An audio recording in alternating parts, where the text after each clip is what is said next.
Design of the IDs will basically be the same. One detail on the card is different. And Fox 9's Maury Glover has more on the addition that officials think better represents all Minnesotans. Maury? That's right. Most of us don't think twice about the gender on our driver's license, but for some Minnesotans, this is the day they've been waiting for.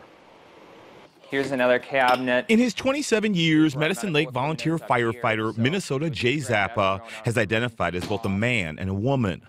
But lately, Zappa feels more in between. And now Zappa's driver's license will reflect that. Maybe you could say I'm a shade of gray in a world of black and white. Zappa grew up male, a fact that is shown in the gender section of an old driver's license. But a few years ago, he transitioned to female, which is also indicated on her license at the time. But when Zappa applied for a new Minnesota license, the temporary one says non-binary, undersex, for the first time. It was just frustrating because most recently had an F on it, and I would show it to someone and they'd say, well, you're dressed like a man, or you have a deep voice, or we don't believe this is accurate. They'd say, this isn't your license. The Department of Public Safety's Driver and Vehicle Services Division says as part of its new Real ID compliant driver's license system, drivers can choose from 3 options: male, female, and non-binary.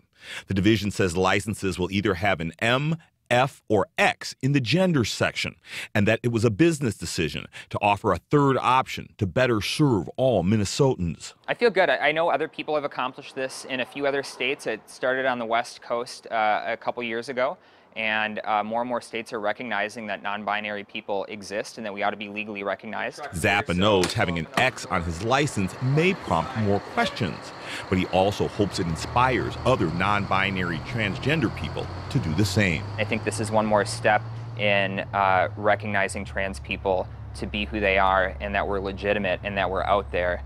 So it's good. Now, Minnesota is the 3rd state to offer this 3rd gender option after Oregon and Washington, D.C., and California is set to follow next year. Reporting live in Minnetonka, Maury Glover, Fox 9 News.